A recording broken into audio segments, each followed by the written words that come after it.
roses for Harry. Keep me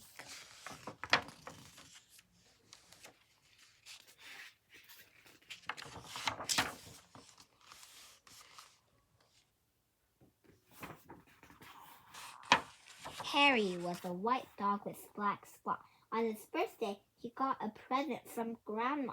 It was a woolen sweater with roses on it. Harry didn't like it the moment he saw it.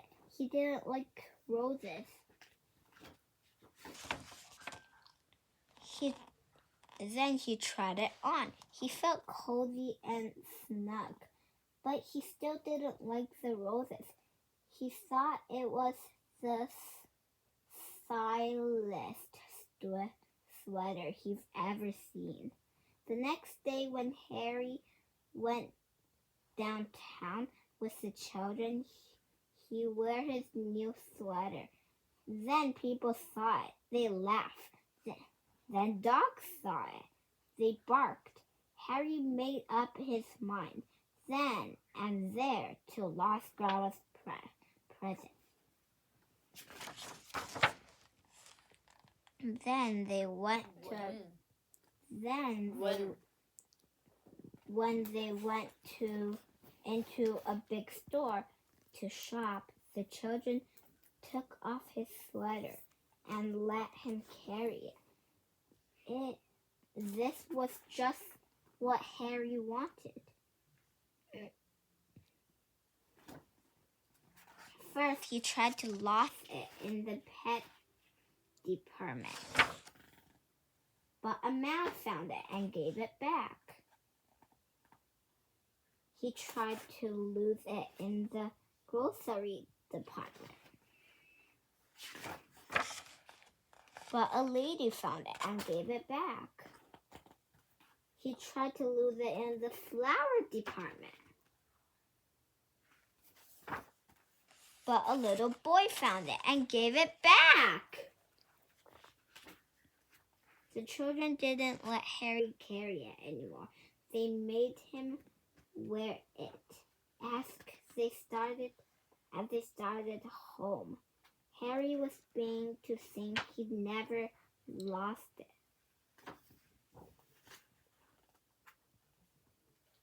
Then he got home. His friends were waiting to play with him, but Harry didn't feel like playing, so they left him alone.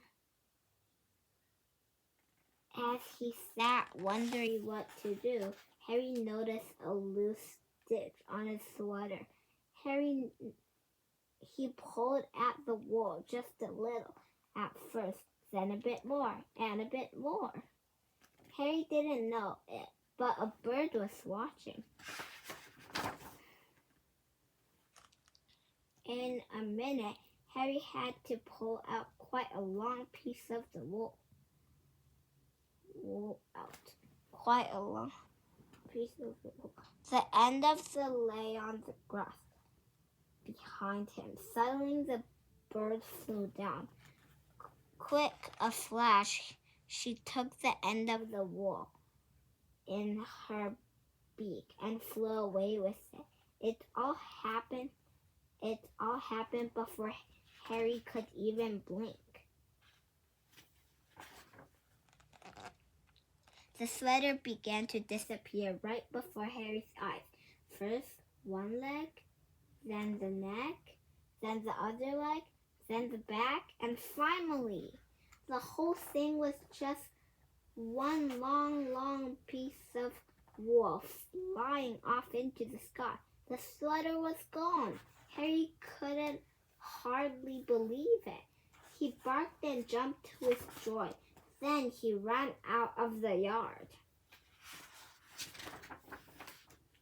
He ran down the street, barking thank you to the bird over and over again.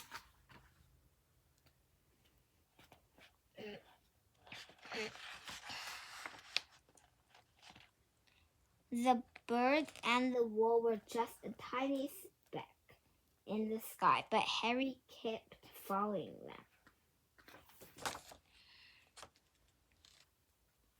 He came back home thirsty and tired and was having a drink in the kitchen. Then the child ran in. "We got a letter from Grandma. One of them said she's coming to visit us," shouted the other. Harry thought of the sweater, and his tail drooped. Before Grandma came, the family looked everywhere for the sweater. They wanted her to see how nice Harry looked in it. Of course, they couldn't find it. Only Harry knew why. Then Grandma arrived. Harry ran to her with his leash. Then he sat up and began, "All right," and begged. "All right, Harry," said Grandma. "After I've had my lunch and a nap, we'll go for a walk." At that afternoon, Harry and Grandma and the children started off on their walk. Harry barked happily and pulled towards the park. Then they got to the park. Harry pulled harder. The children let him off his leash, and he ran on ahead. He seemed to look for something. Did I just miss it? Oh, all at once, he stopped under a big tree. He looked up and began to bark and wag his tail. Grandma and the children came running.